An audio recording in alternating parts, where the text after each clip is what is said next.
This video is brought to you by AKSIAS. Hello viewers, welcome to AKS. Today we are going to start current affairs session, weekly current affairs, that is from 4th July to 10th July.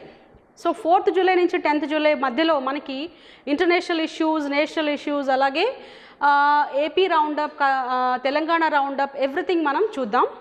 So current affairs ఎందుకు important అనేటువంటి concept విషయానికి వస్తే, యూజువల్గా మనం ఏ subject అయినా కూడా ఆ subject వరకు నేర్చుకుంటే మనకి సరిపోతుంది.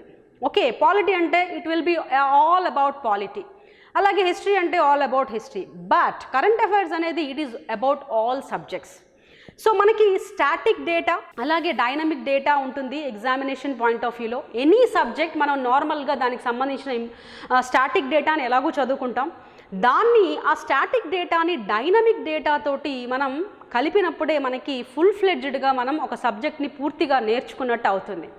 సో ఎగ్జామినర్ మనల్ని ఇబ్బంది పెట్టేటువంటి విషయం ఎక్కడ ఉంటుంది అంటే, మనకి బేసిక్స్ తెలియాలి, అట్ ద సేమ్ టైం బేసిక్స్తో పాటు డైనమిక్ డేటా కూడా తెలిసినప్పుడే మనం ఏదైనా ఒక క్వశ్చన్ని విదౌట్ ఎనీ ప్రాబ్లం మనం ఆన్సర్ చేయగలుగుతాం. So friends, current affairs is the very very important. మనకి డే టు డే అంటే డే టు డే ఏం జరుగుతుంది అనేది ప్రతి ఒక్కరూ తెలుసుకోవాలి. బట్ ఎగ్జామినేషన్ పాయింట్ ఆఫ్ వ్యూలో మనకి కరెంట్ అఫైర్స్ అనేది చాలా చాలా important. So let us begin our current affairs session, weekly current affairs. Hindu అలాగే అన్ని రకాల పేపర్స్లో మనకి ఏవైతే ఎగ్జామినేషన్ పాయింట్ ఆఫ్ వ్యూలో మనకి ఇంపార్టెంట్ అనిపిస్తాయో అవన్నీ కూడా మనం కవర్ చేయడం జరిగింది. So this will be very very useful for you all. Okay, so let us start current affairs from 4th July to 10th July. Okay, so first of all India and China border dispute మనకందరికీ తెలుసు. ఇప్పుడు లేటెస్ట్గా ప్రతి ఒక్కరూ మాట్లాడుకునే విషయం ఏంటి అంటే, ఇండియాకి చైనాకి మధ్య ఆల్మోస్ట్ యుద్ధం జరుగుతుందా అనే లెవెల్కి వచ్చి ఆగిపోయింది. సో అసలు ఈ ఇష్యూ ఏంటి అని చాలామందికి క్లియర్గా తెలియదు, రైట్? అందరూ కూడా చైనాకి ఇండియాకి యుద్ధం వస్తుందేమో, డిస్ప్యూట్స్ వచ్చేసాయి, సైనికుల మధ్యలో డిస్ప్యూట్స్ వచ్చేసాయి, డెఫినెట్గా యుద్ధం ప్రకటించబడుతుంది, ఏమవుతుందో అని అందరూ కూడా చాలా టెన్షన్ పడ్డాం. సో బట్ అసలు ఇష్యూ ఏంటి, చైనాకి ఇండియాకి సడన్గా ఎందుకు ఈ డిస్ప్యూట్స్ వచ్చాయి, ఈ ప్రాబ్లం ఎందుకు వచ్చింది అనేటువంటి విషయాన్ని యాజ్ ఆస్పిరెంట్స్ మనందరం తెలుసుకోవాలి. So let us start that Galwan valley issue, right? So look at this map. మనకి ఇండియా హెడ్ అనమాట ఇది. సో మనకు తెలుసు కదా, మ్యాప్, ఇండియా మ్యాప్ కూడా చాలా అద్భుతంగా ఉంటుంది చూడ్డానికి. సో నీట్గా మనకి ఎగ్జామ్లో ఎస్పెషల్లీ మెయిన్స్లో మనం రాసేటప్పుడు, జియోగ్రఫీ పార్ట్ రాసేటప్పుడు మనం ఇండియా మ్యాప్ వేస్తే మనకి ఎక్కువ మార్కులు వస్తాయి కదా. Okay fine.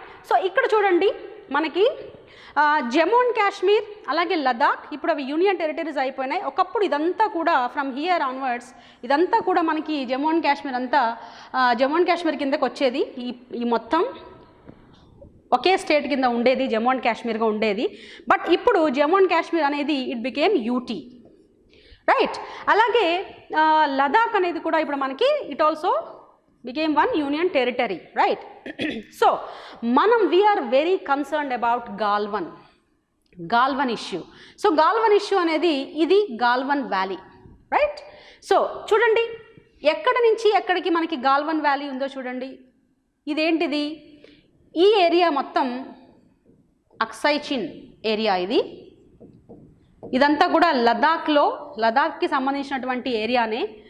సో ఈ కలర్లో ఉన్నటువంటి ఏదైతే ఈ కలర్లో ఉందో అదంతా కూడా చైనా అడ్మినిస్టర్ చేస్తున్నటువంటి ఏరియా ఇది. ఓకే, సో ఇది మనకి border between China and India. దీన్నే మనం లైన్ ఆఫ్ యాక్చువల్ కంట్రోల్ అని అంటాం, రైట్? సో చైనాకి ఇండియాకి మధ్య ఏం జరిగింది? ఇంకొక ఇంపార్టెంట్ స్పాట్ ఈ Pangong lake. Just keep it in your mind. ఈ ప్యాంగాంగ్ లేక్ అనేది గుర్తుపెట్టుకోండి, తర్వాత మనం దాని గురించి డెఫినెట్గా డిస్కస్ చేద్దాం. ప్యాంగాంగ్ లేక్ ఇష్యూ కూడా ఏంటి అనేది. ఈ జరిగినటువంటి ఇష్యూస్లో ఏదైతే డిస్ప్యూట్స్ వచ్చాయో, చైనా అండ్ ఇండియా మధ్యలో డిస్ప్యూట్స్ ఏవైతే వచ్చాయో దాంట్లో ప్యాంగాంగ్ లేక్ కూడా ఒక important aspect, right? So let us see what exactly happened. So ఇది చూడండి, ఇక్కడ ఏదైతే మనకి ఈ గాల్వన్ వ్యాలీ ఇష్యూ ఏదైతే ఉందో అది కొత్తగా వచ్చినటువంటి ఇష్యూ ఏం కాదు.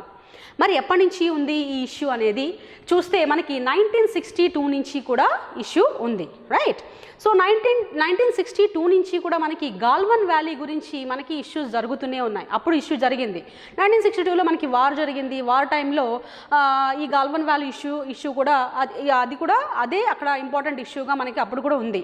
సో 1962 నుంచి మనకి గాల్వన్ రివర్ ఇదంతా గాల్వన్ రివర్. సో గాల్వన్ రివర్కి సంబంధించినటువంటి వ్యాలీకి సంబంధించి ఇండియాకి చైనాకి మధ్య డిస్ప్యూట్స్ జరుగుతూనే ఉన్నాయి. Right. So look at this map. ఇక్కడ మనకి ఈ ఏరియా నేను ఇందాక చెప్పాను కదా, అక్సై చిన్ ఏరియా, చైనీస్ అడ్మినిస్టర్డ్ ఏరియా ఇది. ఓకే. సో ఇది గాల్వన్ వ్యాలీ ఇక్కడ ఉంది. సో మనకి ఎగ్జాక్ట్గా క్లాష్ జరిగినటువంటి June 15th క్లాష్ జరిగినటువంటి లొకేషన్ ఇది మనకి ఈ ఏరియా ఇందులో చూస్తే, ఈ పార్ట్లో చూస్తే this is the satellite image. So satellite image ద్వారానే మనం గాల్వన్ వ్యాలీలో చైనా వాళ్ళు అంటే చైనా పీపుల్ కొన్ని బంకర్స్ని ఏర్పాటు చేయడం, కొంత కన్స్ట్రక్షన్ చేశారు అక్కడ ఆర్మీ బేస్ లాగా. సో బంకర్స్ని ఏర్పాటు చేయడం అనేది మనం చూసాం. అది శాటిలైట్ ద్వారానే మనం చూసి ఓకే వీళ్ళ ఏర్పాటు చేస్తున్నారని మనం దాన్ని ప్రతిఘటించాం. ఓకే.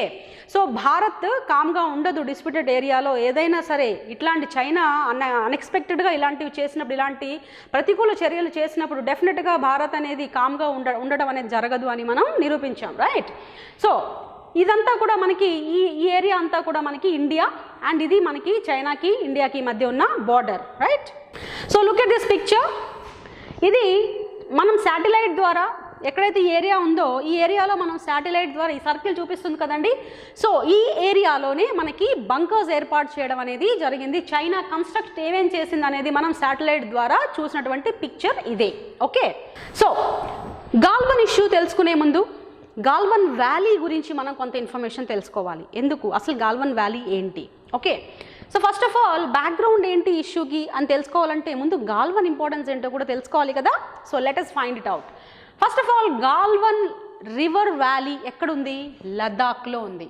సో ఇవన్నీ చిన్న చిన్న ఎగ్జామినేషన్ పాయింట్ ఆఫ్ వ్యూలో అంటే యూపీఎస్సీ లెవెల్లో పెద్ద పెద్ద డీప్గా ఉండే బిట్స్ కాకపోయినప్పటికీ నార్మల్గా ఎంతోమంది రకరకాల ఎగ్జామ్స్ రాస్తూ ఉంటారు కదా. సో బేసిక్ లెవెల్లో ఉండేటువంటి బిట్స్ ఇవన్నీ కూడా మనకి ఎగ్జామ్లో క్వశ్చన్స్ వచ్చేటువంటి అవకాశం ఉంటుంది.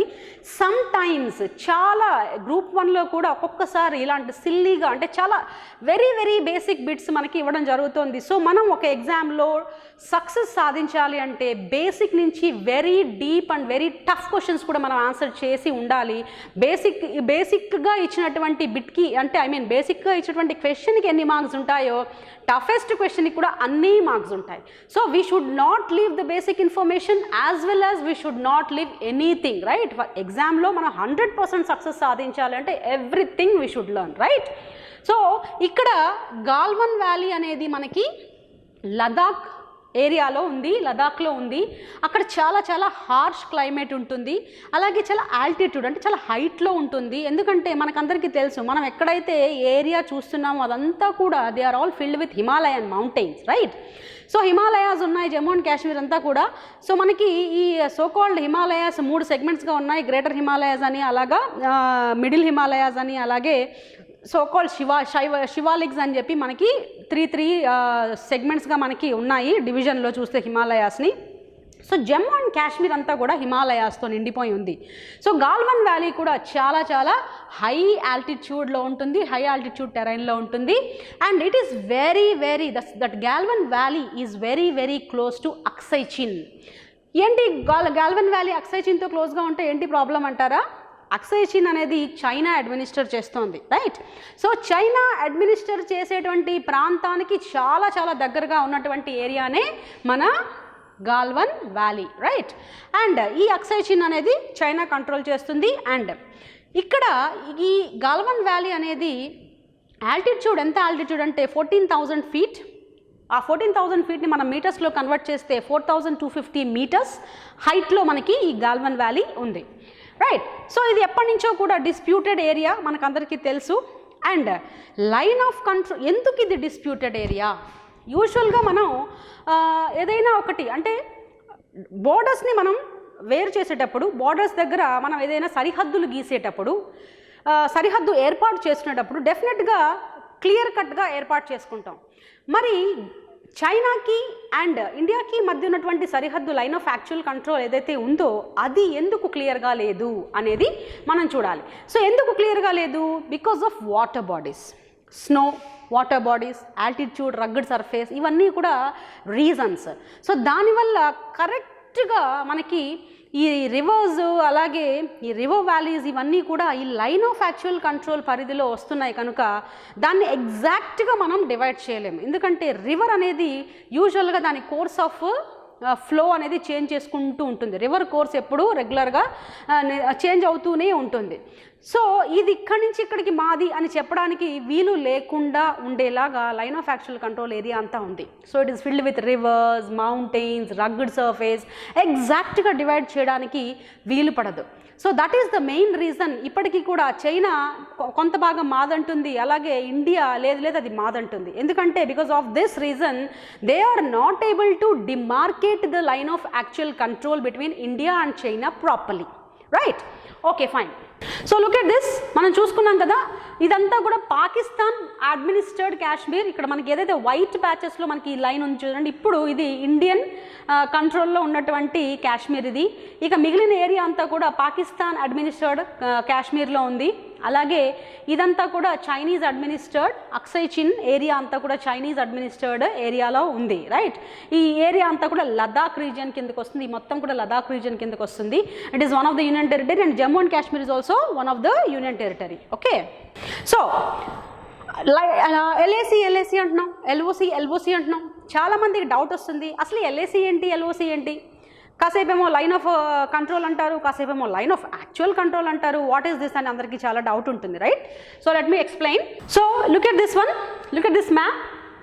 సో ఈ రెడ్ కలర్లో ఇక్కడ ఉన్న ఈ ఉంది కదండి, ఇది పాకిస్తాన్ అండ్ ఇండియాకి మధ్యలో ఈ ఎల్ఓసి మనకు చూపిస్తుంది కదా. So this is line of control. That means it is the border line between India and Pakistan.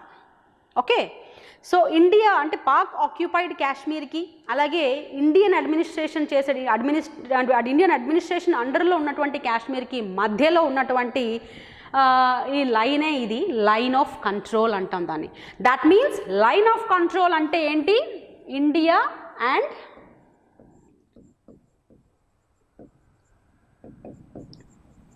పాకిస్తాన్కి మధ్య ఉన్నటువంటి border line. Okay, then what about LAC? So LAC అంటే line of actual control. Okay, just line of control కాకుండా line of actual control. So ఈ line of actual control అనేది it is the border line between India and China. So that is the basic difference between LOC and LAC, right? Clear?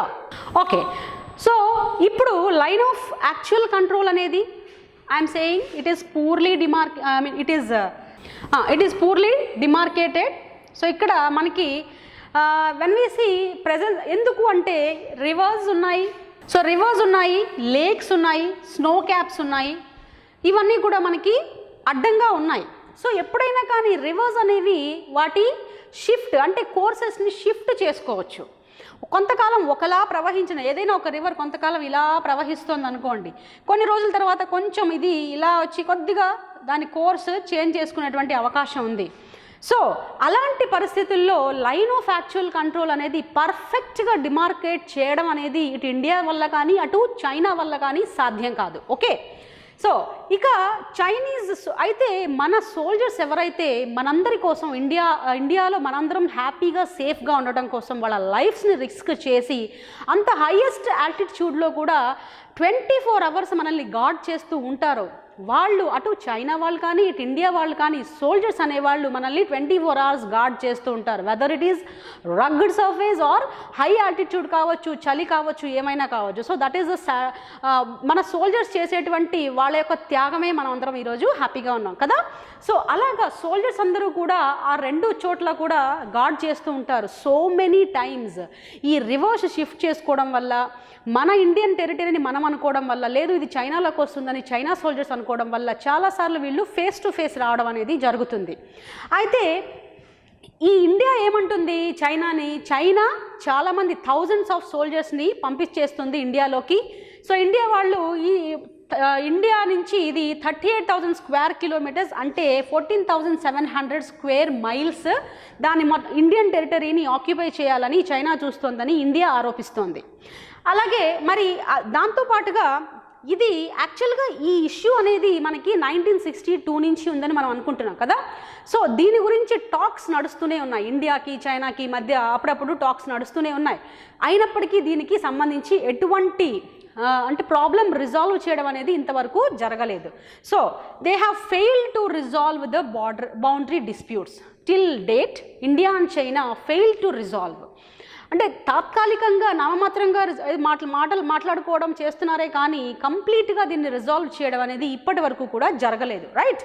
And then ఇక 1962కి వచ్చేసరికి India and China ఇద్దరు కూడా పెద్ద war ఒకటి ఈ border dispute గురించే war జరిగింది 1962లో. ఓకే, అండ్ ఇక్కడ మనం చూస్తే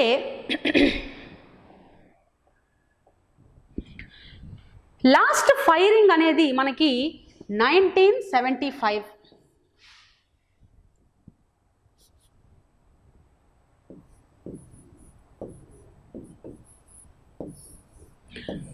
సో 1975లో మనకి లాస్ట్ ఫైరింగ్ జరిగింది చైనాకి ఇండియాకి మధ్య.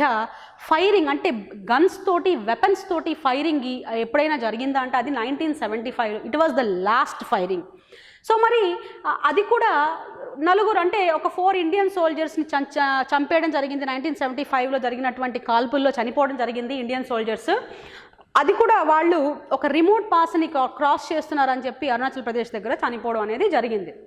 సో ఈ క్లాషెస్ అన్నీ కూడా మనకి సిన్స్ అప్పటి నుంచి అంటే 1975 తర్వాత బుల్లెట్స్ యూజ్ చేయకూడదు అని మన చైనా అండ్ ఇండియా అగ్రిమెంట్ చేసుకున్నారు, రైట్. అంటే ఏదైనా అంటే ఫ్రెండ్లీగా మనం పరిష్కరించుకోవాలి కానీ ఈ బుల్లెట్స్ లేకపోతే ఈ ఆర్మ్స్ అనేవి యూజ్ చేయకూడదు. ఇండియన్ సోల్జర్స్ కానీ చైనా సోల్జర్స్ కానీ ఆమ్నే సామ్నే అంటే ఫేస్ టు ఫేస్ వచ్చినప్పుడు ఏదైనా అనుకోకుండా ఫేస్ టు ఫేస్ వచ్చినప్పుడు they should not open fire అని వీళ్ళిద్దరూ కూడా అగ్రిమెంట్ చేసుకోవడం అనేది జరిగింది, రైట్. సో ఈ అగ్రిమెంట్ మనకి 1996 అంటే 1993లో అలాగే 1996లో కూడా దీనికి సంబంధించినటువంటి అగ్రిమెంట్స్ జరిగాయి. సో బైలాటరల్ అగ్రిమెంట్స్ జరిగాయి. సో ఆ అగ్రిమెంట్లో neither side should open fire, ఎవరు కూడా ఫైర్ ఓపెన్ చేయకూడదు, కాల్పులు జరపకూడదు అని డెసిషన్ తీసుకోవడం అనేది జరిగింది. ఓకే, సో అంటే గన్స్ కానీ ఎక్స్ప్లోజివ్స్ కానీ ఇలాంటివేవి కూడా రెండు దేశాలు ఒకళ్ళ మీద ఒకళ్ళు అంటే ఈ లైన్ ఆఫ్ యాక్చువల్ కంట్రోల్ పరిధిలో ఉన్నటువంటి 2 కిలోమీటర్ల వరకు అంటే లైన్ ఆఫ్ కంట్రోల్ చుట్టూ 2 కిలోమీటర్స్ ఇక్కడి నుంచి ఇక్కడికి ఇక్కడి నుంచి ఇక్కడికి మొత్తం ఇవన్నీ కూడా 2 కిలోమీటర్స్ దూరంలో ఉన్నటువంటి 2 కిలోమీటర్స్ ఏరియా అంటే లైన్ ఆఫ్ కంట్రోల్ చుట్టూ ఉన్నటువంటి ఒక 2 కిలోమీటర్ల దూరం పాటు ఎక్కడైనా సడన్గా ఏదైనా ఎవరైనా ఫేస్ టు ఫేస్ అంటే ఇండియన్ సోల్జర్స్ కానీ లేదా చైనా సోల్జర్స్ కానీ ఆమ్నే సామ్నే వచ్చినప్పుడు వెంటనే మా దాంట్లోకి వచ్చేసే బోర్డర్లో కానీ ఫైర్ మాత్రం ఓపెన్ చేయకూడదు. ఎందుకు అంటే లైన్ ఆఫ్ కంట్రోల్ కరెక్ట్గా డిమార్కేట్ చేయబడలేదు కనుక దాని చుట్టూ ఉన్నటువంటి ఒక 2 కిలోమీటర్లు అంటే లైన్ ఆఫ్ కంట్రోల్ చుట్టూ ఒక 2 కిలోమీటర్స్ పరిధి వరకు దాన్ని బఫర్ జోన్గా పెట్టుకొని దాంట్లో మాత్రం ఆ 2 కిలోమీటర్స్ లోపలికి మాత్రం ఫైరింగ్ చేయకూడదు. అది దాటి అంటే లైన్ ఆఫ్ కంట్రోల్ ఇలా ఉందనుకోండి చైనాకి ఇండియాకి మధ్యలో ఇక్కడ నుంచి 2 కిలోమీటర్స్ వరకు ఒకవేళ ఇండియన్ సోల్జర్స్ పొరపాటున వెళ్ళినా కూడా చైనా సోల్జర్స్ ఇక్కడ ఉన్నారనుకోండి, చైనా వాళ్ళంతా ఇక్కడ ఉన్నారు కాపలా కాస్తున్నారు. సో ఇండియన్ సోల్జర్స్ పొరపాటున ఇక్కడికి వెళ్ళినా కూడా ఇమీడియట్గా వీళ్ళు ఫైర్ ఓపెన్ చేయకూడదు. ఓన్లీ 2 కిలోమీటర్స్ మొత్తం దాటి ముందుకెళ్ళినప్పుడు మాత్రమే వాళ్ళు ఫైర్ ఓపెన్ చేస్తారు. కానీ ఈ 2 కిలోమీటర్స్ అనేది బఫర్ జోన్గా పెట్టుకోవడం అనేది జరిగింది. ఆ అగ్రిమెంట్లో అలా పెట్టుకున్నారనమాట. సో ఇండియా ఏం చేసింది, ఓకే ఇప్పుడు ఇండియా ఎప్పుడు కూడా ఈ చైనాని అక్యూజ్ చేస్తూనే ఉంటుంది. 38,000 స్క్వేర్ కిలోమీటర్స్ ఆక్యుపై చేయాలని చైనా చూస్తుందని ఇండియా చైనాని ఎప్పుడు కూడా అక్యూజ్ చేస్తూనే ఉంటుంది, రైట్. మరి చైనా ఏమంటుంది, చైనా ఏమంటుంది అండ్ మోర్ ఓవర్ అసలు ఎగ్జాక్ట్గా ఏం జరిగింది, చైనా వాళ్ళు ఏమంటున్నారు, ఇండియన్సే మమ్మల్ని ప్రొవోకేట్ చేశారు, మా బోర్డర్లోకి వచ్చి మమ్మల్ని చైనా సోల్జర్స్ని ఇదంతా జరిగేలాగా, ఈ గాల్వన్ ఇష్యూ జరిగేలాగా ప్రొవోకేట్ చేశారు అని చైనా ఆరోపిస్తోంది. రైట్, ఎగ్జాక్ట్గా గాల్వన్ వ్యాలీలో ఏం జరిగింది, 15th June రోజు the clash in the Galwan valley in the disputed Himalayan territory of Ladakh took place on 15th June. So 15th June మనకి ఈ క్లాష్ జరిగింది. ఓకే, సో కానీ యాక్చువల్గా అంటే June 2nd నుంచి కూడా దీని మీద కొంత ఇష్యూస్, అంటే ఆల్మోస్ట్ మే నుంచి కూడా ఏప్రిల్ ఎండింగ్ నుంచి కూడా మనకి ఇష్యూస్ జరుగుతూనే ఉన్నాయి. ఓకే, సో ఇష్యూస్ జరుగుతూ ఉన్నాయి. ఆ ఇష్యూస్లో భాగంగానే కొన్ని టాక్స్ కూడా జరుగుతూ వస్తున్నాయి. ఇండియా అనేది చైనా ఏమంటుంది, హై లెవెల్ మిలిటరీ కమాండర్స్ ఇద్దరు కూడా మాట్లాడుకున్న తర్వాత ఇండియా కూడా బైలేటరల్ అగ్రిమెంట్స్ని, ఇంతకుముందు గతంలో జరిగినటువంటి బైలేటరల్ అగ్రిమెంట్స్ని అంటే దాన్ని యాక్సెప్ట్ చేయకుండా దాన్ని ఫర్గో చేసేసి మేము పాటిస్తాము, బైలేటరల్ అగ్రిమెంట్లో ఏవైతే అగ్రిమెంట్స్ మనం చేసుకున్నామో వాటిని పాటిస్తామని ఇండియా చెప్పినప్పటికీ కూడా ఇది గాల్వన్ వ్యాలీ దగ్గర వీళ్ళు క్రాస్ చేయడానికి ట్రై చేశారు. సో చైనాలోకి వచ్చేయడానికి ట్రై చేశారు కాబట్టి చైనా వాళ్ళు ఇండియా వాళ్ళు కలిసి కోర్స్ ఫైర్ ఓపెన్ చేయలేదు, కానీ చాలా పవర్ఫుల్ వెపన్స్ తోటి వాళ్ళు, అంటే ఫైరింగ్ చేసే వెపన్స్, గన్స్ అవి కాదు, కానీ ఐరన్ రాడ్ లాంటివి. మనకి న్యూస్లో కూడా మనకి కొన్ని చిత్రాలను వాళ్ళు కొంతమంది ప్రవేశపెట్టారు.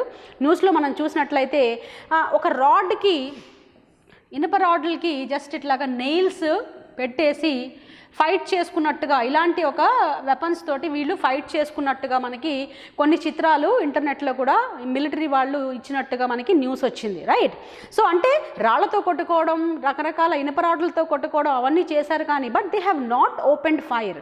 ఫైన్, కానీ ఇలా రాళ్లతో కొట్టుకోవడం కూడా కరెక్ట్ కాదు కదా. మనకు చనిపోవడానికి బుల్లెట్ అయితే ఏంటి, లేకపోతే రాడ్ అయితే ఏంటి, ఫైటింగ్ అనేది చేసుకోకూడదు 2 kilometersలో. That was the agreement. But ఇటు చైనా వాళ్ళు కానీ అటు ఇండియా వాళ్ళు కానీ ఇద్దరు కూడా ఆ అగ్రిమెంట్ని వాళ్ళు కరెక్ట్గా పాటించలేదు. రైట్, సో ఇక్కడ ఇండియన్స్, చైనా ఎప్పుడు కూడా అది ఆర్గ్యూ చేస్తూ ఉంది. చైనా మమ్మల్ని ఇండియన్సే ప్రొవోకేట్ చేశారని చైనా ఆరోపిస్తోంది. ఇండియా అంటుంది మేము ప్రొవోకేట్ చేయలేదు, వాళ్ళు అనుకున్నారు, మేము మామూలుగానే పాటించాము, బైలేటరల్ అగ్రిమెంట్ కరెక్ట్గానే ఫాలో అవుతున్నాము, చైనా వాళ్ళే అన్నెసెసరీగా ఇదంతా చేశారని ఇండియా ఆరోపిస్తోంది. సో మొత్తం ఆల్మోస్ట్ 76 సోల్జర్స్ దీంట్లో గాయపడ్డారు, 20 మంది దాకా చనిపోయారు. మొదట్లో 4-5 అన్నారు, తర్వాత అది నంబర్ పెరిగిపోయి, అంటే బాగా గాయపడిన వాళ్ళు హాస్పిటల్లో చేరిన తర్వాత చనిపోవడం అనేది జరిగింది. So 20 people were died. అయితే చైనా వైపు ఎంతమంది చనిపోయారు, చైనా వైపు కూడా చనిపోయారు. సో ఎంతమంది చనిపోయారని చైనా ఎటువంటి న్యూస్ని అధికారికంగా ప్రకటించలేదు. ఓకే, సో ఇలాగా మనకి ఈ ఫైటింగ్ అనేది జరుగుతూ ఉంది. 1996 అగ్రిమెంట్ని ఫాలో కాకపోవడం వల్లే ఈ రెండు కూడా ఈ ఇష్యూ అనేది జనరేట్ అయ్యింది అని మన ఇండియా వాళ్ళు అలాగే చైనా వాళ్ళిద్దరికీ మధ్య ఈ ఇష్యూ అనేది జనరేట్ అయ్యింది. రైట్, అయితే మనం చెప్పినట్టుగా ఐరన్ రాడ్స్ని స్టడెడ్ విత్ నెయిల్స్, అంటే they used some crude weapons అనమాట. అంటే మోడర్న్ వెపన్స్గా గన్స్ అలాంటివి AK-47 అవి యూజ్ చేయలేదు, కానీ they used some crude weapons అంటే కొన్ని రాడ్స్ చెప్పాను కదా, రాడ్కి ఐరన్ రాడ్కి they are studded with nails అంటే మేకులు. సో మేకులు ఉన్నటువంటి ఐరన్ రాడ్లతోటి వీళ్ళు కొట్టుకోవడం, రాళ్లతోటి బాగా ఎక్కువగా కొట్టుకోవడం అనేది అక్కడ జరిగింది. So this was the actually that was happened in Galwan Valley. 15th June రోజు Indian soldiers and Chinese soldiers ఇద్దరు కూడా ఈ క్రూడ్ వెపన్స్ తోటి ఒకళ్ళ మీద ఒకళ్ళు రాళ్ళు రువ్వుకోవడం, ఆ క్రూడ్ వెపన్స్ తోటి ఐరన్ రాడ్లతోటి కొట్టుకోవడం అనేది జరిగి 20 మంది ఇండియన్ సోల్జర్స్ చనిపోయారు. సో మరి చైనాలో కూడా చనిపోయారు, కానీ చైనా అధికారికంగా ఏది ప్రకటించలేదు. మోర్ దెన్ 40 అని చెప్పి మనకి న్యూస్ వస్తుంది, కానీ అధికారికంగా చైనా ప్రకటించినట్టుగా మనకి ఎక్కడా కూడా లేదు. రైట్, సో మన ఇండియన్ గవర్నమెంట్ చైనా మన టెరిటరీలో నుంచి కొంత భాగాన్ని తీసుకోవాలనుకుంటుందని ఇండియా ఆరోపిస్తోంది. అండ్ దెన్ చైనా సైడ్కి వచ్చేసరికి ఇండియన్ పర్సనలే ఈ గాల్వన్ వ్యాలీ దగ్గర వాళ్ళు పాటించాల్సినటువంటి అగ్రిమెంట్ పాటించకుండా మమ్మల్ని ప్రొవోకేట్ చేసి అండ్ మోర్ ఓవర్ మా టెరిటరీలో మేము పెట్టుకున్నటువంటి మిలిటరీ పోస్టులు, బంకర్లు ఏవైతే ఉన్నాయో అవి తీసేయమని ఇండియా అడుగుతుంది. ఇది కరెక్ట్ కాదు అని చైనా ఆరోపిస్తోంది. Chinese ministry of foreign affairs చైనాని ఈ డెలిబరేట్ ప్రొవకేషన్, ఇది ఇండియన్స్ మాకు డెలిబరేట్ ప్రొవకేషన్ చేశారు, మమ్మల్ని ప్రొవోక్ చేశారు యుద్ధానికి, అంటే ఆ సంఘటన జరిగేలా మమ్మల్ని వాళ్ళు ప్రొవకేట్ చేశారు, సో ఉసిగొల్పారు మమ్మల్ని అలా చేసేలాగా అని చెప్పి చైనా అంటోంది. అండ్ మోర్ ఓవర్ ఇంకా ఏమంటుంది, లైన్ ఆఫ్ యాక్చువల్గా క్రాస్ చేసింది ఇండియన్ సోల్జర్సే క్రాస్ చేశారు, మేమేమీ చేయలేదు. అండ్ మాకు సంబంధించి సోకాల్డ్ ఏవైతే అగ్రిమెంట్ ఉందో మా అబ్జర్వేటరీ పోస్ట్స్లోనే మేము అంటే లైన్ ఆఫ్ యాక్చువల్ కంట్రోల్ ప్రకారంగా మా అబ్జర్వేటరీ పోస్ట్స్లోనే మేము మా యొక్క బంకర్స్ని ఏర్పాటు చేసుకున్నాము, కన్స్ట్రక్షన్స్ చేశాము, అది రాంగ్ అని చెప్పి ఇండియా అంటుంది. So that is not wrong అని చైనా వాదిస్తుంది, రైట్. సో దీనికి సంబంధించి జూన్ సిక్స్త్న కమాండర్ లెవెల్లో ఉన్నటువంటి కమాండర్స్ ఆఫ్ ఇండియన్ సోల్జర్స్ అలాగే చైనీస్ సోల్జర్స్ కూడా కలిసి ఒక మీటింగ్ లాగా ఏర్పాటు చేసుకుని ఈ సిచ్యువేషన్ని ఎలా ఈజ్ అవుట్ చేయాలి, how to is out this situation అనేటువంటి విషయాన్ని వీళ్ళు మీటింగ్ లాగా ఒక కమాండర్ లెవెల్ మీటింగ్ ఏర్పాటు చేసుకుని అక్కడ డిస్కస్ చేసుకోవడం అనేది జరిగింది. అండ్ ఇండియన్ సైడ్ మన వాళ్ళు ఏమని ప్రామిస్ చేశారు, ఓకే ఫైన్, మేము ఈ ఎస్చరీ ఏదైతే ఉందో గాల్వన్ వ్యాలీలో దాన్ని మేము క్రాస్ చేయము, అక్కడ ప్యాట్రోలింగ్ కూడా ప్యాట్రోల్ చేసేటువంటి, అంటే అక్కడ దాకా మేము రాము, అనవసరంగా మేము మా line of control actual control దాటి మేము రాము, మా పరిధిలో మేము ఉంటామని ఇండియా ప్రామిస్ చేసింది. తర్వాత అలా అయిపోయిన జూన్ 6th అది అయిపోయిన తర్వాత సడన్గా జూన్ 15న ఈ అగ్రిమెంట్ అన్నింటినీ కూడా వయలేట్ చేస్తూ ఈ సంఘటన అనేది జరిగింది. దానికి చైనా మీ వాళ్ళే ప్రొవోకేట్ చేశారు అని చెప్పడం జరిగింది. సో మనం అనుకున్నాం కదా, ప్రస్తుతం అంటే 1962 నుంచి మనకి గాల్వన్ వ్యాలీ ఇష్యూ ఉంది. ప్రస్తుతం ఇప్పుడు జరిగినటువంటి ఫ్రెష్గా మళ్ళీ వచ్చినటువంటి ఇన్సిడెంట్కి మనం ఆల్రెడీ దాని నేపథ్యం ఏంటి, ప్రస్తుత ఘర్షణ నేపథ్యం ఏంటి అని మనం చూస్తే, ఏప్రిల్లోనే మనకి రకరకాల ప్లేసెస్లో ఈస్టర్న్ లదాఖ్ రీజియన్, అంటే సో ఈస్టర్న్ లదాఖ్ రీజియన్ ఏదైతే ఉందో ఈ ఈస్టర్న్ లదాఖ్ రీజియన్లో మనకి అంటే రకరకాల ప్లేసెస్లో అంటే తూర్పు లదాఖ్ రీజియన్లో అక్కడ కొన్ని ప్లేసెస్లో ఈ ఘర్షణలు అనేవి స్టార్ట్ అయ్యాయి. ఎప్పుడు స్టార్ట్ అయ్యాయి? ఏప్రిల్ నెలలోనే స్టార్ట్ అయ్యాయి. సో తర్వాత మేలో 2 ఇన్సిడెంట్స్ జరిగాయి. ఒకటి మే 5th జరిగింది, రెండవది మే 9th జరిగింది. సో మే 5th ఈస్టర్న్ లదాఖ్లో జరిగింది, రెండవది నాకూలా సిక్కిం దగ్గర ఉన్నటువంటి నాకూలా అనేటువంటి ప్రాంతంలో ఈ మే 9th ఇష్యూ జరిగింది. ఓకే, అంటే కొన్ని డిస్టర్బెన్సెస్ అనేవి అక్కడ జరిగాయి. తర్వాత గాల్వన్ వ్యాలీలో ఉన్న ప్యాట్రోలింగ్ పాయింట్ 14 ఏదైతే ఉందో అక్కడ చైనా మిలిటరీ పోస్ట్ని ఏర్పాటు చేసింది, నిఘా శిబిరాన్ని కన్స్ట్రక్ట్ చేసింది. ఓకే, సో ఇది మనకి యాక్చువల్గా ఘర్షణకు కారణాలు ఏంటి అంటే, ఏప్రిల్ నుంచి కూడా రకరకాల ప్లేసెస్లో తూర్పు లదాఖ్ ఏరియాలో ఈ రకరకాల సంఘర్షణలు అంటే చిన్న సంఘటనలు జరుగుతూనే ఉన్నాయి. తర్వాత మే 5th మే 9th కూడా, మే 5th ఈస్టర్న్ లదాఖ్లో, మే 9th నాకూలా సిక్కింలో ఈ ఘర్షణలు కొన్ని జరిగాయి. తర్వాత ప్యాట్రోలింగ్ పాయింట్ 14 దగ్గర చైనా తన యొక్క మిలిటరీ పోస్ట్ని, నిఘా శిబిరాన్ని ఏర్పాటు చేయడం అనేది జరిగింది, రైట్.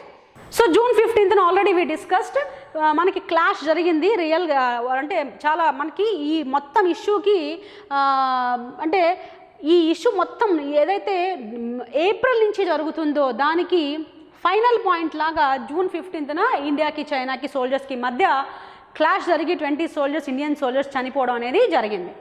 అయితే ఈ క్లాషెస్ అనేవి ఒక్క గాల్వన్ వ్యాలీలోనే కాదు. సో ఇక్కడ పాంగాంగ్ లేక్, గాల్వన్ వ్యాలీ, అలాగే గోగ్రా హాట్స్పాట్స్ ఇవన్నీ కూడా ఈస్టర్న్ లదాఖ్లోనే ఉన్నాయి. ఒకటి పాంగాంగ్ లేక్, దీన్నే పాంగాంగ్ సో అని అంటారు, దీనికి పాంగాంగ్ లేక్ అని అనొచ్చు, పాంగాంగ్ సో అనేది కూడా దాని పేరు. అలాగే గాల్వన్ వ్యాలీ, అలాగే గోగ్రా హాట్స్పాట్ ఇవన్నీ కూడా ఈస్టర్న్ లదాఖ్లోనే ఉన్నాయి. సో చైనా పాంగాంగ్ లేక్ అనేది ఏదైతే ఉందో ఈ ఏరియాలో కూడా చాలా ప్లేసెస్ని ఎన్క్రోచ్ చేయాలంటే ఆక్రమించాలని చైనా ఎప్పటి నుంచో చూస్తోంది, రైట్. సో ఇది చూడండి, so this is what Pangong so lake, మనకి ఇక్కడ ఉంది కదా పాంగాంగ్ సో లేక్ ఉంది. సో ఈ ఏరియా మొత్తం ఇదంతా కూడా పాంగాంగ్ సో లేక్ ఇదంతా కూడా.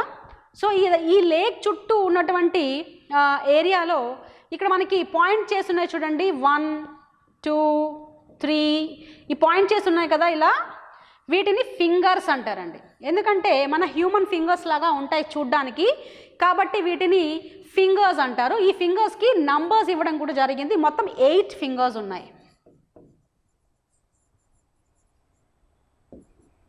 ఫింగర్స్ మొత్తం 8 ఉన్నాయి. Okay, so from here it starts 1 2 3 4 5 6 7 8. Okay, so look at this one. ఇది చూస్తే, ఈ మ్యాప్ చూస్తే మనకి క్లియర్గా అర్థమవుతుంది. ఇవన్నీ కూడా fingers, what ever I told. So ఈ ఫింగర్స్కి చైనా, ఇప్పుడు ఇదంతా కూడా చైనా, ఇటు పక్కనంతా కూడా చైనా, అండ్ ఇదంతా కూడా ఇండియా. అయితే ఇండియా ఏమంటుందంటే ఇక్కడ వరకు line of control, India line of కంట్రోల్గా భావించేది ఇది. ఈ లైన్ని ఇండియా లైన్ ఆఫ్ కంట్రోల్, తన లైన్ ఆఫ్ కంట్రోల్ అనుకుంటుంది. సో ఇక్కడ దాకా ఏరియా అంతా నాది అని ఇండియా అనుకుంటుంది. అంటే ప్యాంగాంగ్ లేక్ ప్యాంగాంగ్ సో లేక్ ఏదైతే ఉందో, ఈ ఫింగర్స్ అన్నీ ఏంటంటే మౌంటైన్స్ కింది భాగాలన్నమాట. ఓకే, వాటి ఫింగర్స్ లాగా ఇట్లా వేళ్ళు ఉన్నట్టుగా ఉంటాయి, అందుకని వాటిని ఫింగర్స్ అని అంటారు. ఓకే, సో ఈ 8 ఫింగర్స్, ఇదంతా కూడా ఏంటి, ఈ ఏరియా మొత్తం ఏంటి, ఇదంతా మౌంటైనస్ ఏరియా. సో ఇండియా ఏమంటుంది, యాక్చువల్గా అంటే లైన్ ఆఫ్ యాక్చువల్ కంట్రోల్ ఇది అని ఇండియా అంటుంది. కానీ చైనా ఏముంటుంది, నో అది లైన్ ఆఫ్ యాక్చువల్ కంట్రోల్ కాదు, line of control, China accept చేసే లైన్ ఆఫ్ కంట్రోల్ ఇది. ఈ రెడ్ వన్ చైనా యాక్సెప్ట్ చేస్తుంది. అంటే ఉన్నటువంటి ఫింగర్స్లో 4th ఫింగర్ మధ్యలో నుంచి, ఇది 4th ఫింగర్, ఇది 4th ఫింగర్, రైట్. ఈ 4th ఫింగర్ మధ్యలో ఉన్నటువంటి ఏరియాలో నుంచి ఈ line of control, China accept చేసేటువంటి లైన్ ఆఫ్ కంట్రోల్ పాస్ అవుతూ ఉంటుంది, రైట్. సో ఇండియాకి వచ్చి, ఇండియా ఏమంటుంది, ప్యాట్రోలింగ్ ఇండియా 8 ఫింగర్స్ తనవే అని ఇండియా అనుకుంటుంది. చైనా ఎంతవరకు తనది అని చైనా అనుకుంటుంది. సో ఇక్కడ ఈ 4th ఫింగర్ యొక్క ఇంపార్టెన్స్ ఏంటి అంటే, ఇక్కడ ప్యాంగాంగ్ సో లేక్కి ఇక్కడ పెద్ద ఇంపార్టెన్స్ ఏం లేదు. మరి దేనికి ఉంది, ఈ 4th ఫింగర్కి పైన నార్దర్న్ సైడ్లో మౌంటైన్స్ ఉన్నాయి, అండ్ సదర్న్ సైడ్లో చిస్సుల్ వ్యాలీ. సో చూడండి, ఇక్కడ చిస్సుల్ వ్యాలీ అని ఉంది కదా. సో ఈ చిస్సుల్ వ్యాలీ ఉంది. సో ఈ valley and that mountains are they are very important to China. ఎందుకంటే ఆ మౌంటైన్ని, ఈ వ్యాలీని ఎవరైతే చేజెక్కించుకుంటారో అది స్ట్రాటజిక్ పాయింట్గా పనిచేస్తుంది వాళ్ళకి. అంటే ఇండియా చైనాకి మధ్య బార్డర్ని అంటే కాపాడుకోవడానికి బార్డర్లోకి ఎవరిని ఎంటర్ కానికుండా చేయడానికి ఈ 2 స్పాట్లు కూడా వాళ్ళకి ఉపయోగపడుతూ ఉంటాయి. సో ఆ బేసిస్లో ఈ ఫింగర్ 4 దగ్గర మనకి చైనా ఇది కావాలనుకుంటుంది China. So this is what India. అందుకనే మనకి ఇక్కడ ఈ ప్యాంగాంగ్ సో లేక్ అనేది, ఇక్కడ అన్ని ఫింగర్స్ అన్ని దీనికి సంబంధించి ఉన్నాయి కనుక ఈ లేక్ ఇక్కడ స్ట్రాటజిక్ అవుతుంది. అదర్వైజ్ ఈ లేక్కి పెద్దగా అంటే ఆ లేక్ కోసం కొట్టుకోవాల్సినంతగా ఏం లేదు అక్కడ. ఓకే, మరి దేనికోసం అంటే మెయిన్గా ఇక్కడ ఉన్నటువంటి నార్దర్న్ సైడ్లో ఫింగర్ 4 పైన ఉన్నటువంటి మౌంటైన్స్, అలాగే కింద ఉన్నటువంటి చిజుల్ వ్యాలీ అనేది ఇక్కడ ఇంపార్టెంట్ పార్ట్ ప్లే చేస్తుంది అనమాట, రైట్. నౌ ఇక ప్యాంగాంగ్ సో లేక్ గురించి మనకి అసలు ఏంటి ప్యాంగాంగ్ సో లేక్ అనేది మనం ఎగ్జామినేషన్ పాయింట్ ఆఫ్ వ్యూలో లైట్గా తెలుసుకోవచ్చు. సో ఇది ఒక conclave lake. So Pangong Tso lake గురించి మనం క్లియర్గా ఎగ్జామినేషన్ పాయింట్ ఆఫ్ వ్యూలో తెలుసుకోవచ్చు. సో ఇది ఒక కాన్కేవ్ లేక్. కాన్కేవ్ లేక్ అంటే ఇలాగా, అంటే కాన్వెక్స్ లాగా కాకుండా కాన్కేవ్ అంటే ఈ షేప్లో ఉంటుంది కాన్కేవ్ లేక్ అది. ఓకే, అండ్ దెన్ దీన్ని ప్యాంగాంగ్ అంటే కాన్క్లేవ్ లేక్ అని, అండ్ దెన్ అంటే దాని షేప్ కూడా మనకి చూస్తే ఇలా ఉంది చూడండి. సో అది, అండ్ కాన్క్లేవ్ లేక్ అని. సో అంటే లేక్ అనే అర్థం టిబెటన్ లాంగ్వేజ్లో వస్తుంది. సో కాన్క్లేవ్ లేక్ అని లద్దాఖీ లాంగ్వేజ్లో, సో అంటే టిబెటన్ లాంగ్వేజ్లో మనకి లేక్ అనే అర్థంతో ప్యాంగాంగ్ సో లేక్ అని అంటాం. ఓకే, అండ్ దెన్ ఇది ఇక్కడ ఇటు ఫ్రెష్ వాటర్ లేక్ కాదు, అలా అని చెప్పి సాల్ట్ వాటర్ లేక్ కాదు. ఫ్రెష్ వాటర్ లేక్ ఎందుకు కాదు, సాల్ట్ వాటర్ లేక్ కూడా ఎందుకు కాదు అంటే, ఫస్ట్ ఆఫ్ ఆల్ దీనికి వాటర్ ఎక్కడి నుంచి వస్తాయి, ఈ ప్యాంగాంగ్ సో లేక్కి చుట్టుపక్కల ఉన్నటువంటి స్నో నుంచి వస్తాయి. స్నో మెల్ట్ అయిపోయి ఆ స్నో మెల్ట్ అయినటువంటి నీరు ఈ ప్యాంగాంగ్ సో లేక్లోకి వస్తుంది. అంటే వన్ పాయింట్లో మనం దాన్ని ఫ్రెష్ వాటర్ లేక్ అనుకోవాలి కదా. అయితే దీని అవుట్ఫ్లో ఎక్కడా కూడా సముద్రంలోనో లేకపోతే ఇంకొక నదిలోనో దీని అవుట్ఫ్లో లేదు. లేక్ అది. అంటే అవుట్ఫ్లో లేదు కాబట్టి అక్కడ సెడిమెంట్స్ వచ్చి దాంట్లో సెడిమెంట్స్ ఆల్వేస్ వచ్చి దాంట్లో ఫామ్ అవుతూ ఉంటాయి. సో సెడిమెంట్స్ అన్నీ అక్కడే నిల్వ ఉండిపోతాయి, సాల్ట్స్ అన్నీ అక్కడే నిల్వ ఉండిపోతాయి కాబట్టి కొంతకాలానికి అది సాల్టీ వాటర్గా అయిపోతుంది. అంటే స్నో మెల్ట్ అయిపోయి ఫ్రెష్ వాటర్, అలాగే ఆ సెడిమెంట్స్ అన్నీ దాంట్లోనే ఉండిపోయి సాల్ట్ వాటర్. అంటే it is a mix of fresh and salt water కాబట్టి దీన్ని మనం బ్రాకిష్ లేక్ అనొచ్చు. బ్రాకిష్ లేక్ అని మనం దీన్ని అనొచ్చు. So line of actual control, the line separates India and Chinese troop since 1962 నుంచి line of actual control India చైనాని డిఫరెన్షియేట్ చేస్తుంది. అయితే ఈ లైన్ ఆఫ్ యాక్చువల్ కంట్రోల్ అనేది మిగిలిన అన్ని చోట్లని విభజించగలిగింది కానీ ఈ ప్యాంగాంగ్ సో లేక్ని మాత్రం ప్రాపర్గా విభజించలేకపోయింది. Okay, because it is a water body, right? So ఇవి ఇక అందువల్ల మనకి ఇప్పుడున్నటువంటి ప్రాబ్లం ఎక్కడి నుంచి వస్తుందంటే ఇది కరెక్ట్గా డిమార్కేట్ చేయకపోవడం వల్లే ఈ ఇష్యూ అంతటికి కూడా కారణం. ఓకే, మిలిటరీ లీడర్స్ June 2న 22న కూడా మీటింగ్ ఏర్పాటు చేసుకున్నారు వాళ్ళకి. అండ్ ఆ తర్వాత ఇండియన్ నేషనల్ సెక్యూరిటీ అడ్వైజర్ అలాగే చైనా ఫారెన్ మినిస్టర్ వీళ్ళిద్దరూ కూడా మీటింగ్ ఏర్పాటు చేసుకుని టాక్స్ మోర్ దాన్ 1 hour వాళ్ళు మాట్లాడుకోవడం జరిగింది. దాని తర్వాత చైనా వెనక్కి తగ్గి గోగ్రా హాట్ స్ప్రింగ్స్ అలాగే గాల్వన్ వ్యాలీ నుంచి అంటే పాట్రోలింగ్ పాయింట్ 14 నుంచి చైనా ట్రూప్స్ వెనక్కి వెళ్ళిపోయాయి. ఓకే, సో ఇది యాక్చువల్గా ఇష్యూ. గాల్వన్ వ్యాలీ June 15న క్లాష్ జరిగింది. దానికి ముందు ఏప్రిల్ నుంచి కూడా స్టార్ట్ అయింది. June 15న క్లాష్ జరిగింది. దాని తర్వాత కూడా మీటింగ్స్ జరిగాయి. చైనా కన్స్ట్రక్ట్ చేసినటువంటి వాటన్నిటిని తొలగించేసింది. మీటింగ్స్ జరిగిన తర్వాత ఈ సెక్యూరిటీ అడ్వైజర్ అలాగే అక్కడి నుంచి మన చైనా ఫారెన్ మినిస్టర్కి మధ్యలో వీళ్ళిద్దరికి మధ్య సంధిలాగా మాట్లాడుకోవడం జరిగింది. సంధి కుదిరింది. So as of now China troops అన్నీ కూడా వెనక్కి వెళ్ళిపోయాయి.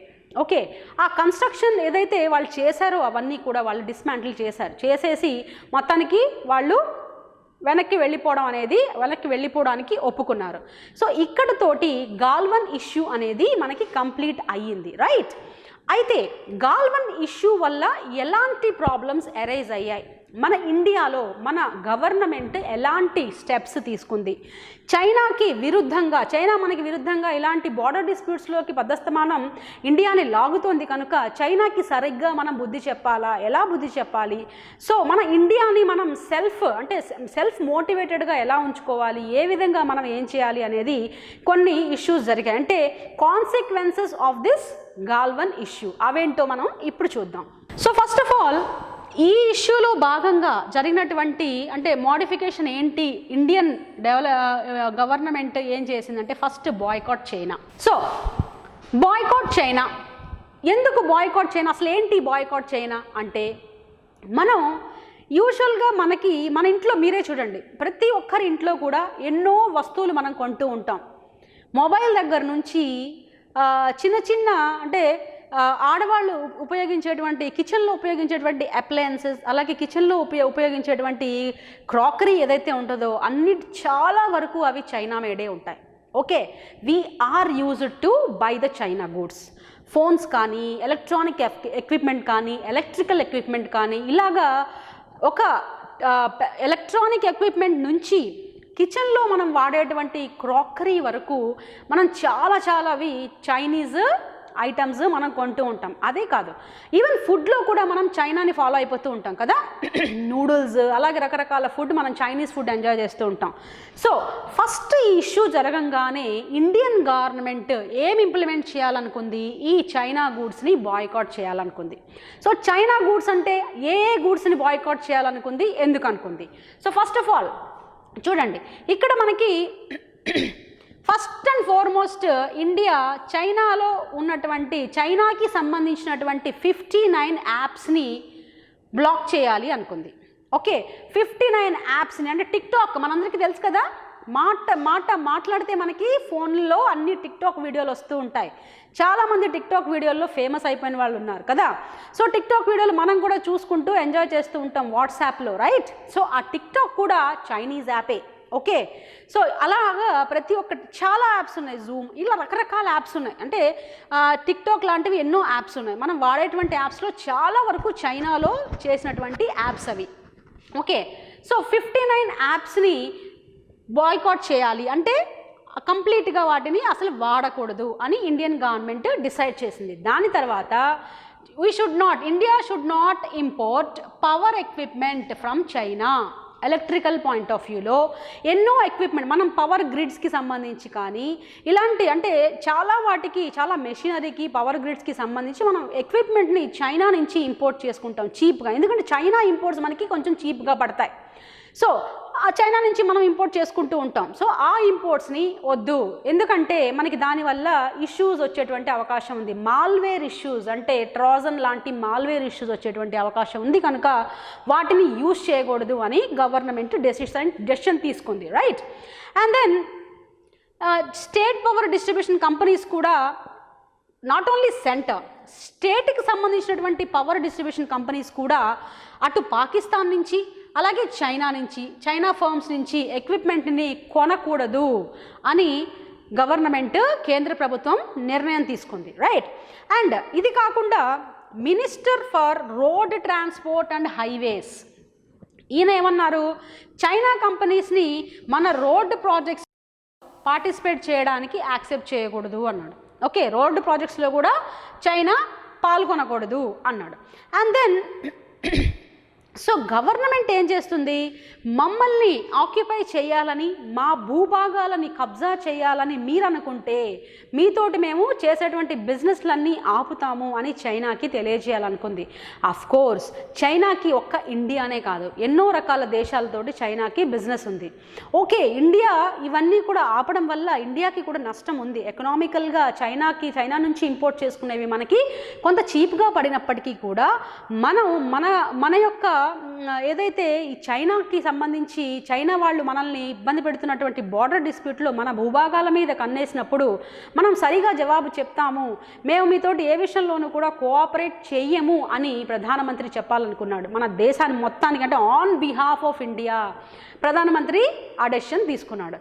సో అండ్ ఇలాగా గవర్నమెంట్ చైనీస్ ఇన్వెస్ట్మెంట్స్ని అంటే ఎన్నో సెక్టర్స్లో చైనీస్ ఇన్వెస్ట్మెంట్ చేస్తోంది, బట్ అన్నిటినీ మేము ఆపుతాము, మీరు ఇలా కనుక చేస్తే ఫ్రెండ్లీ రిలేషన్స్ మన మధ్య కొనసాగవు అనేటువంటి ఒక మోటో, అంటే ఇండియా ఏమనుకుంటుంది అనేటువంటి విషయాన్ని చైనాకి తెలియచేసేలాగా ఇండియా ఇలాంటి డెసిషన్స్ అన్నీ కూడా తీసుకుంది, right. So what other things we have to know, ఇవన్నీ కూడా చైనీస్ కంపెనీస్ అంటే పొటెన్షియల్గా ఈ చైనీస్ కంపెనీకి కొంత లాస్ జరుగుతుంది, బిలియన్స్ ఆఫ్ డాలర్స్ అవి నష్టపోతాయి. ఎందుకంటే ఇండియా అనేది చాలా పెద్ద కంట్రీ అండ్ ఇండియాతో ఉన్నటువంటి బిజినెస్ కూడా, ఇండియన్ పాపులేషన్ చాలా ఎక్కువ, మనం యూటిలైజ్ చేసే ఫోన్స్ ఎంతోమంది mobile phones smart phones use చేస్తున్నారు, దానికి సంబంధించినవన్నీ కూడా చైనా నుంచి వస్తున్నాయి. సో చైనాతోటి మనకి చాలా మంచి రిలేషన్స్, అంటే ఈ పాయింట్ ఆఫ్ వ్యూలో బిజినెస్ పాయింట్ ఆఫ్ వ్యూలో చైనా కూడా మన నుంచి చాలా అర్న్ చేస్తోంది. సో అయితే మన ఇండియా ఏం చేసింది అంటే, ఇక మనం ఇలా గనక మనకి ఎల్ఏసికి సంబంధించి ఇన్కర్షన్స్ గనక మీరు చేస్తే, if China does not agree to return to status quo of April, అంటే ఏప్రిల్కి ముందు ఉన్నటువంటి పరిస్థితుల్లోకి చైనా కనుక ఉండటానికి ఒప్పుకోకపోతే మేము ఇవన్నీ చేస్తాము, మేము ఉపేక్షించం మిమ్మల్ని, మా భూభాగాలను కనుక మీరు అంటే తీసేసుకోవాలి లేకపోతే కబ్జా చేయాలని మీరు అనుకుంటే, ఇఫ్ యూ వాంట్ టు అంటే మన దగ్గరికి ఇన్కర్షన్స్లో మన భూభాగాల్లో కనుక వచ్చేస్తే మేము ఇవన్నీ కూడా చేస్తాము, మీ నుంచి ఎటువంటి కోఆపరేషన్, మా నుంచి మీకు కోఆపరేషన్ ఏమీ ఉండదు, మీ నుంచి మేము తీసుకునేవి కూడా ఎన్నో ఏవైతే బిజినెస్ చేసినా అవన్నీ కూడా ఆపేస్తాము, అగ్రిమెంట్లన్నీ ఆపేస్తాము, మేము ఏ ఎక్విప్మెంట్ మీ నుంచి ఇంపోర్ట్ చేసుకోము అని ఇండియా అనేది చైనాకి స్పష్టం చేసిందనమాట.